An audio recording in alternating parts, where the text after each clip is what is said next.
So hello, today we'll start your lecture number 18 on the course on advanced manufacturing process. So we have been doing the various rapid prototyping process. Okay, so today we will discuss briefly about the selective powder binding process.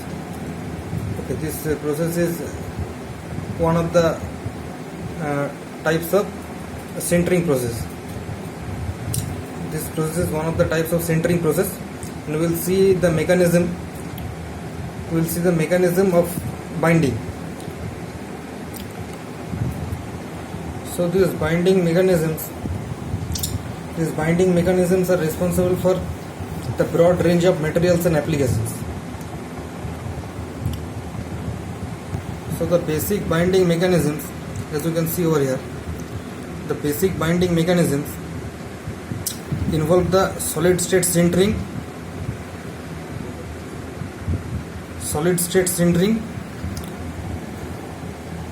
chemically induced binding, liquid phase sintering, partial melting and full melting.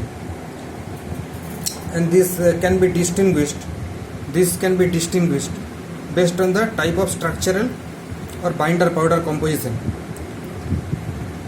Okay, so based on this can be distinguished based on type of structural or binder powder composition. So the many subcategories can be distinguished based on the type of structural or binder powder composition.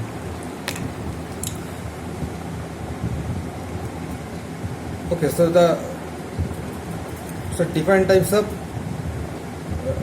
binders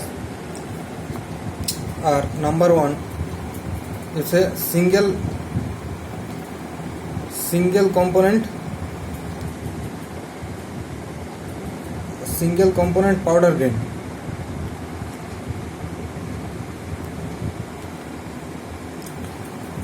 Then composite powder grains. Then we have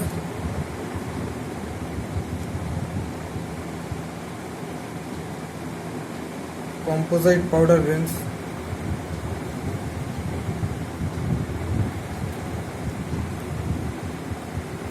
Okay, so and also we have many distinct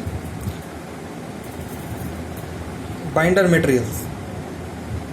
So we will explain about how these binding mechanisms is applied for sintering various types of materials like plastics, metal, ceramics and composites. Okay, composites example is the glass reinforced polymers.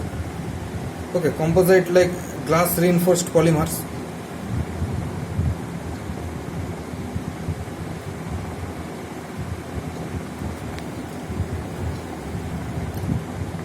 Cermets. Okay, this is one type of ceramics. And hard metals.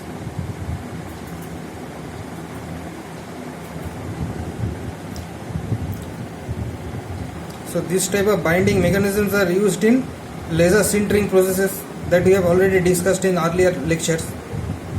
Okay, it allows to generate a complex 3D parts by consolidating successive layers of powder material on top of each other.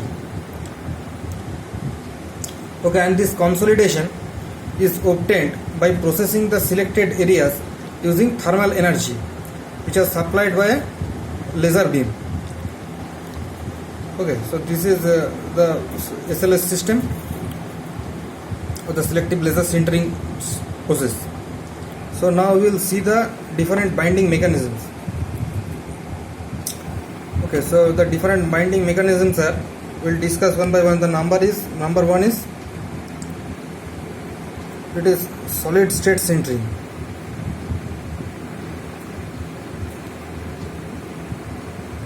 Solid state sintering or solid state binding, same thing. Okay, solid state sintering. So what is this solid state sintering? Okay, so this solid state sintering, it is a thermal process that occurs at temperatures between the melting temperature and half of the melting temperature. between half of melting temperature to melting temperature. So in this process the various physical and chemical reactions occur, and the most important of this is the diffusion process. Okay, so this diffusion, it involves neck formation between the adjacent powder particles. Okay, so what is this neck formation? It is like, so this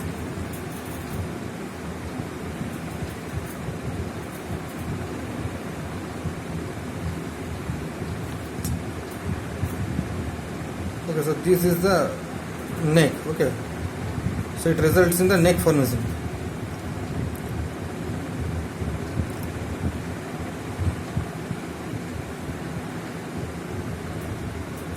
Okay, so this is the neck.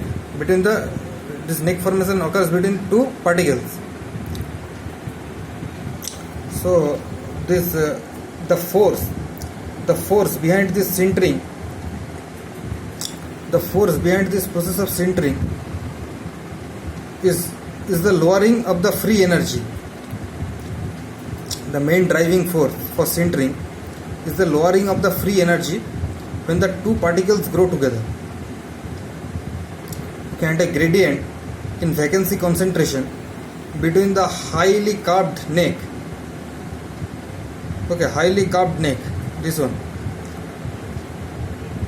and the flat surfaces, this one, and the flat surfaces causes a flux of vacancies from the neck and a flux of atoms towards the neck, thus increasing the neck size.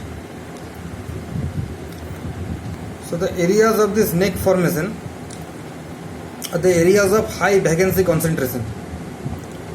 And these flat surfaces are the areas of low vacancy concentration.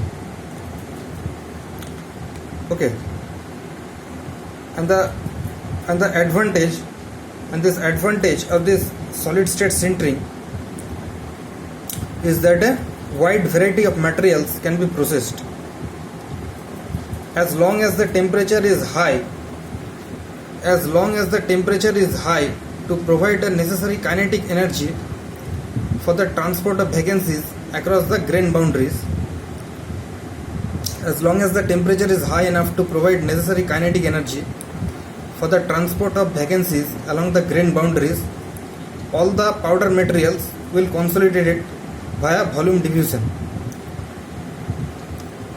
However, this process is a slow process, and therefore preheating of the powder material is necessary to increase the diffusion rate of atoms and to obtain a acceptable laser scanning velocity.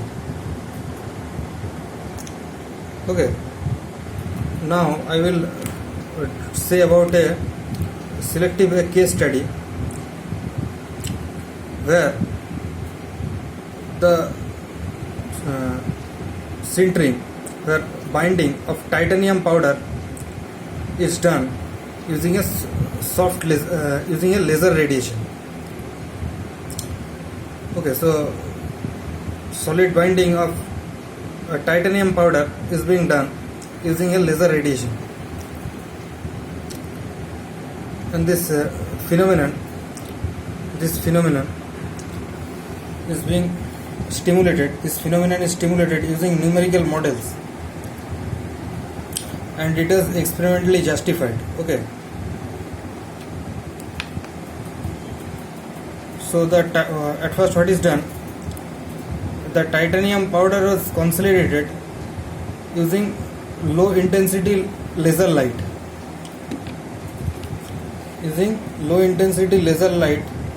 of 100 to 300 watt per centimeter square for about 5 seconds. Okay, for about 5 seconds.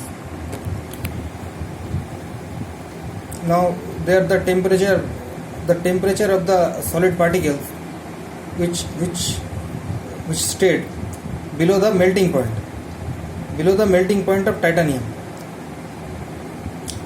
And so the only process, that only mechanism that was occurring was solid state sintering,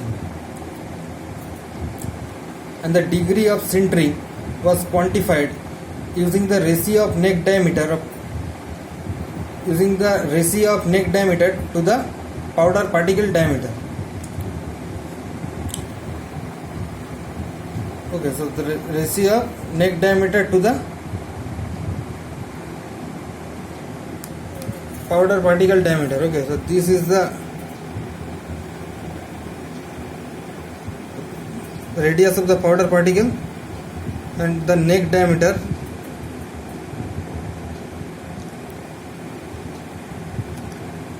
this is the neck diameter. Okay, now it was concluded that the degree of sintering was low as long as the temperature remained below the alpha beta transition temperature.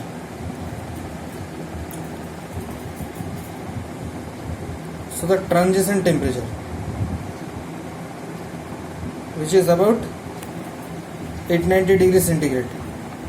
Okay, now while rising above this temperature, it forms beta phase titanium is formed, which result in strong rise of the sintering degree, which results in strong rise in the sintering degree.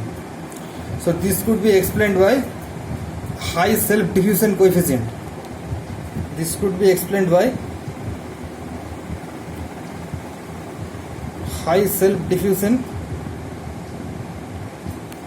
coefficient.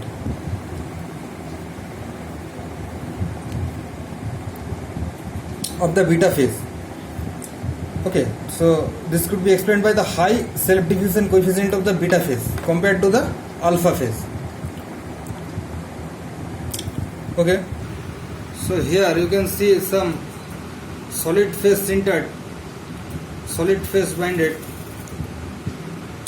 ceramic parts. Okay, you can see over here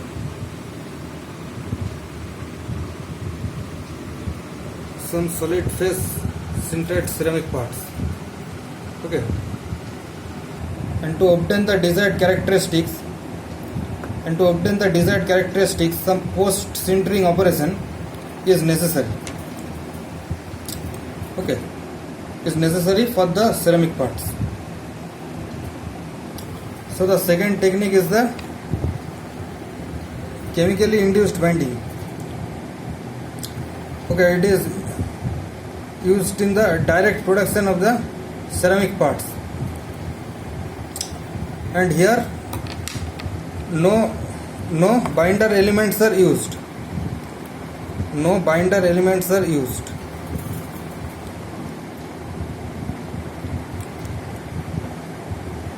And the laser interaction times is very short. Okay, the interaction time is very short.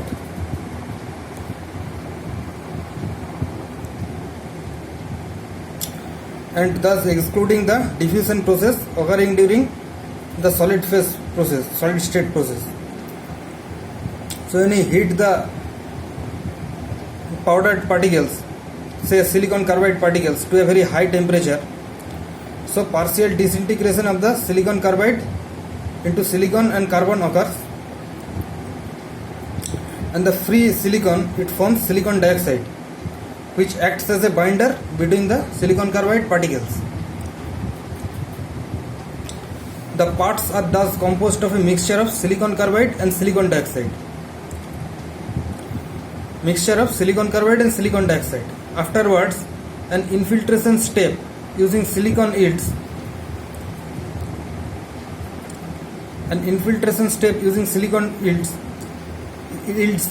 fully dense parts. Okay, using infiltration, more dense parts are produced, and some of the other ceramics which are used apart from the silicon carbide are the aluminum oxide, Al2O3, and zinc silicate.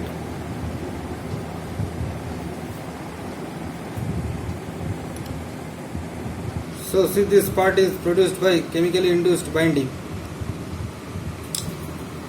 Okay, see over here, this is the cell for the impeller, cell for a impeller wheel, cell for a impeller wheel. Okay, this is produced by chemically induced binding. And the last type we'll discuss is the liquid phase binding. Okay, this category of liquid phase binding, it unites many different kinds of technologies, and most of these technologies combine a structural material remaining solid throughout the process and a binder material being liquefied. Okay, and also in some cases the solid and the liquid phases results from the same material. Okay, so the technologies is characterized by the clear distinction between the binder and the structural materials, and these technologies can be divided into mainly three groups according to the type of powder grains that is being used. Okay, so according to they can be divided into three types depending on the type of powder grains that is being used. The first type is the first grain type is the separate grains. So first grain types is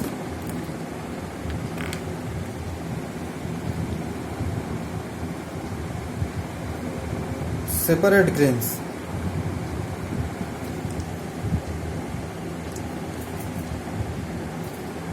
So in this technology we used a different binder and structural grains. The structural material can be a metal as well as a ceramic material, and the binder however consists of mostly metals. Binder particles are much smaller than the structural ones. Therefore, the high surface to volume ratio of the grains in combination with its relatively low melting point. So the high surface to volume ratio of the grains in combination with its relatively low melting point favors the preferential melting of the binder material. Okay. So see over here, it is the schematic diagram. The schematic diagram of a liquid phase sintering process. So this is a schematic diagram of a liquid phase sintering process, where the solid line which represents a conventional surface sintering process. The solid line represents the conventional furnace sintering process, and the liquid phase binding mechanism is represented by the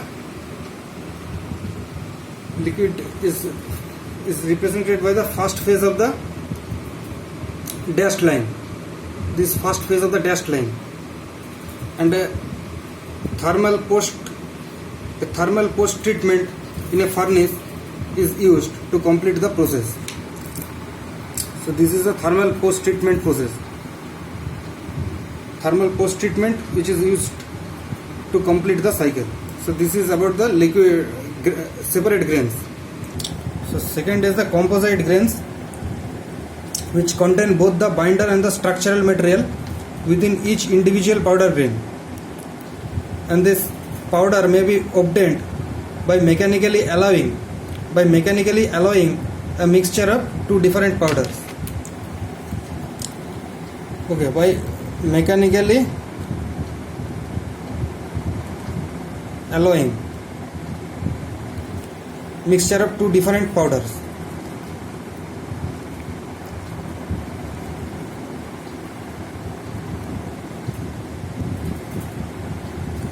Causing powder particles to be repeatedly milled, fractured and welded together. Okay, so this is about the composite grains. So see in this figure here, and in this figure an initial powder mixture of tungsten carbide and cobalt particles. Okay, so this is a mixture of tungsten carbide and cobalt. This is a mixture of tungsten carbide and cobalt. Okay, and the mechanical alloying of this results in tungsten carbide particles with micrograin composites. Okay, so mechanical alloying, which results in tungsten carbide and cobalt particles with micrograin composite structure, in which the two different phases of tungsten carbide and cobalt can still be identified. Okay, here you can see that still the tungsten carbide and cobalt after alloying can be identified after mechanical alloying, and such composite grains result in higher binding grain density,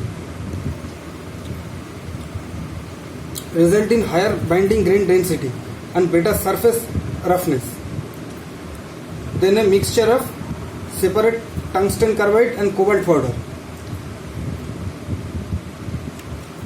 Okay, so this results in a greater binding density than mixture of separate tungsten carbide and cobalt powder. So this is the sintered powder mixture. Okay, this is the diagram of the sintered powder mixture. Okay, this is the diagram of a tungsten carbide cobalt injection molding insert. Okay, so this is an example. So this is all about the liquid phase sintering. Okay, I hope you have understood this process of binding. Okay, selective binding. Okay, so with this I complete the lecture for today. Okay, so thank you.